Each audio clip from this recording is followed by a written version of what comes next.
On today's Cool Tool segment, I want to talk about files and file brushes. You ever done this? You've decided you're going to change the shape on a piece of wood in your shop, and you're going to do it with a file, a good old rasp or a good hard file. You want to change that profile. It's working pretty good. It's rolling along. You're carving stuff off of there. And then you look over at your file and the teeth are all clogged up. What do you do about that? You go to your file brush, and it's just a real fine tooth wire brush put out by Nicholson, which is a famous file maker, and you simply roll it across there like this. It cleans all that debris out of the teeth of your file, makes it act real efficient. Go back to using it.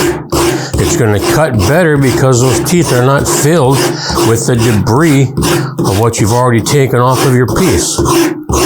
So when you're out at Woodcraft or Rockler or an antique tool show, go out and find one of these Nicholson file brushes. Go ahead and clean that file. Keep it working as efficiently as it can. Right there, you got your Cool Tool segment of the day, a good rasp and a good file brush.